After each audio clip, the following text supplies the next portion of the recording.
బుల్లితెర నటుడు ప్రభాకర్ కుమారుడు చంద్రహాస్ ఇప్పుడు వివాదంలో చిక్కుకున్నారు. తను నటించినటువంటి బరాబర్ ప్రేమిస్తా అనే మూవీ ప్రీ రిలీజ్ ఈవెంట్లో చంద్రహాస్ పాడినటువంటి ఒక పాట ఇప్పుడు వివాదాలకు కేర్ ఆఫ్ అడ్రస్గా మారింది. ఆ ఈవెంట్లో గుంజి గుంజి అంటూ చంద్రహాస్ పాడిన పాట వివాదాస్పదమైంది. దాంట్లో పలకడానికి కూడా ఇబ్బందికరమైనటువంటి భాషను బూతులను వాడుతూ ఆ పాటను పాడడం జరిగింది. ప్రమోషన్లో భాగంగానే చంద్రహాస్ పరుష పదజాలంతో ఆ పాట పాడినట్లుగా ఇప్పుడు ఆరోపణలు వెలువెత్తుతున్నాయి. దీనిపై పలువురు పలు రకాలుగా స్పందిస్తున్నారు. అయితే ఇదే విషయం పైన ప్రముఖ టీవీ ఎడిటర్ జర్నలిస్ట్ అశోక్ స్పందించారు. పబ్లిక్లో అలాంటి సాంగ్స్ పాడడం తప్పంటూ ఓ వీడియో రిలీజ్ చేశారు. అయితే అశోక్ వీడియో పైన యాక్టర్ చంద్రహాస్ కౌంటర్ ఇచ్చారు. సీనియర్ జర్నలిస్ట్ అనేటువంటి కనీస మర్యాద లేకుండా ఇష్టం వచ్చినట్టుగా మాట్లాడాడు. అంతేకాకుండా ఒక రకంగా వార్నింగ్ ఇచ్చాడు. తనకు 24 గంటల్లో క్షమాపణ చెప్పాలని, లేదంటే నీ సంగతి చూస్తానంటూ వార్నింగ్ ఇచ్చాడు. దీంతో చంద్రహాస్ పైన మాదాపూర్ పిఎస్లో అశోక్ ఫిర్యాదు చేశారు. దీంతో ఈ వార్త మరింత వైరల్గా మారింది. చంద్రహాస్ చేసినటువంటి కామెంట్స్తో ఈ వివాదం మరింత పెద్దదైపోయింది. మొదటగా ప్రీ రిలీజ్ ఈవెంట్లో ఆ పాట పాడినటువంటి తీరే కొంత అసభ్యకరంగా ఉంటే, అలాంటి బూతులతో ఇష్టానుసారంగా అంతమంది పబ్లిక్ అక్కడ కూర్చున్నటువంటి నేపథ్యంలో ఆడ మగ అందరూ అక్కడ కూర్చొని, పెద్ద చిన్న అందరూ కూర్చొని ఒక స్టేజ్లో అక్కడ ఆ ఫంక్షన్లో అందరూ ఉంటే వారందరి ముందటనే మొత్తం ఇప్పుడు లైవ్ కూడా అందరికీ వచ్చినటువంటి సందర్భంలోనే అందరికీ తెలిసేలాగా పబ్లిక్గా అంత పచ్చి బూతులు, బీప్ సౌండ్ కూడా లేకుండా, ఎలాంటి బీప్ సౌండ్ లేకుండా, లేకుంటే ఆ పదాలను పూర్తిగా చెప్పకుండా ఉండకుండా కాకుండా మొత్తం పూర్తిగా ఆ బూతులను, పరుష పదజాలాలు, మనం చెప్పడానికే ఎబ్బెట్టుగా గలీజ్గా ఉండేటువంటి పదజాలాలు అవి. అలాంటి పదజాలాలను అదేదో గర్వంగా ఏదో సాధించినట్టుగా అలాంటి పాటలు కూడా రాసి పాడి అదేదో ఇంకా ఘనకార్యం చేసినట్టుగా పాడడమే కాకుండా ఇది తప్పు అని చెప్పినటువంటి ఒక జర్నలిస్ట్ ఫేస్బుక్లో వీడియో ద్వారా తను ఇలాంటి బూతులతో, పదజాలాలతో సభ్య సమాజంలోకి వెళ్తే చాలా దారుణమైనటువంటి పరిణామాలు ఉంటాయి, ఇలాంటి బిహేవియర్ అసలు మంచిది కాదు అని చెప్పేసి ఆయన తన వర్షన్లో తను చెప్తే, నీ అంతు చూస్తా, 24 గంటల్లో నువ్వు సారీ చెప్పకపోతే నీ సంగతి ఏందో చూస్తా అనేటువంటి విధంగా ఒక రకంగా తీవ్ర భయాందోళన కలిగించే విధంగా అతను మాట్లాడినటువంటి తీరు వివాదానికి కేర్ ఆఫ్ అడ్రస్గా మారింది. దీంతో స్పందించినటువంటి జర్నలిస్ట్ అశోక్ వెంటనే ఇతని పైన మరొక వీడియో కూడా చేయడం జరిగింది.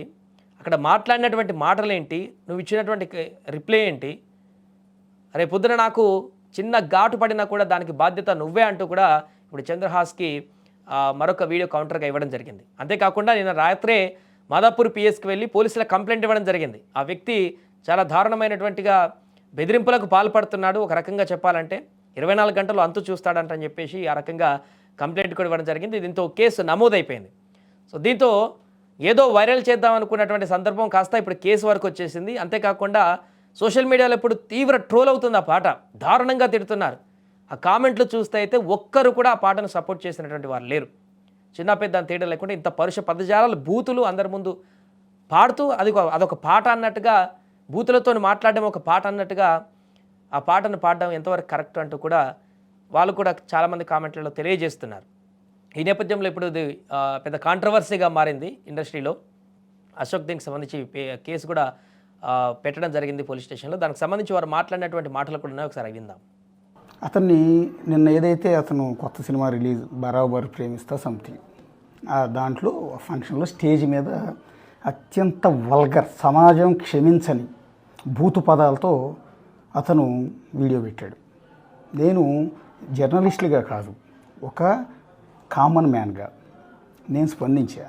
ఏంటి ఆ భాష ఏంటి, దాన్ని సోషల్ మీడియా మొత్తం ఏకిపడేస్తున్నారు కదా. ఒక్కళ్ళు కాదు, ఇద్దరు కాదు, కొన్ని లక్షల మంది ఆ వీడియో చూసి ఇష్టం వచ్చినట్టు బూతులు తిడుతున్నారు. యాక్సెప్ట్ చేయరు, ఎవరు యాక్సెప్ట్ చేయరు. అతను పాడిన పాట కరెక్ట్ అని ఏ ఒక్కరని అంటారా? అందులో ఏం చెప్పాను, నీ మంచి కోసమే చెప్పా. బోల్డ్ అంత భవిష్యత్తు ఉంది, కష్టపడు. సినిమా ఇండస్ట్రీ మీద కోటి ఆశలతో వస్తారు, మామూలు విషయం కాదు. ఒక సినిమా తీయటం అంటే అంత ఈజీ కాదు, ఎందుకంటే నువ్వు చేసే యాక్టింగ్ నేను చేయలేను. బూతులు మాట్లాడింది, తప్పు మాట్లాడేది నువ్వు కదా, నీ మీద కదా అసలు కేసు పెట్టాల్సింది. యాక్చువల్లీ పోలీసులు సుమోటోగా నీ మీద కేసు తీసుకోవాలి. ఈ పబ్లిక్ ప్లేస్లో ఈ న్యూసెన్స్ ఏందిరా అని నీ మీద సుమోటోగా కేసు తీసుకోవాలి. ఎవరైనా లాయర్లు నీ మీద అసలు కేసు పెట్టాలి, ఈ పాటికే కోర్టులో కేసు వేయాలి, ఇలాంటి వల్గర్ లాంగ్వేజ్ నిషేధించాలి అని. నీకు తెలుసా నువ్వు ఎంత తప్పు చేసావో, అది తెలుసుకుంటే బాగుంటుంది. యాక్చువల్లీ మెయిన్గా అశోక్ కుమార్ వేముల, నీకు 24 hours టైం ఇస్తున్నా. నువ్వు గనక నాకు 24 hours అపాలజీ నీ నుంచి రాలేదనుకో, దీన్ని నేను ఎక్కడ ఎస్కలేట్ చేయాలి, ఎంత చేయాలో నేను అసలు ఇంతవరకు నా లైఫ్లో నేను ఒక మీమర్ కానీ ట్రోలర్ కానీ లేకపోతే నా మీద వాడిన వర్డ్స్ కానీ ఎప్పుడు కూడా నేను రియాక్ట్ అవ్వలేదు. ఎవరు ఏమన్నా సరే నన్నే అన్నారు, నేను లైట్ తీసుకున్నాను. I took it as all as criticism.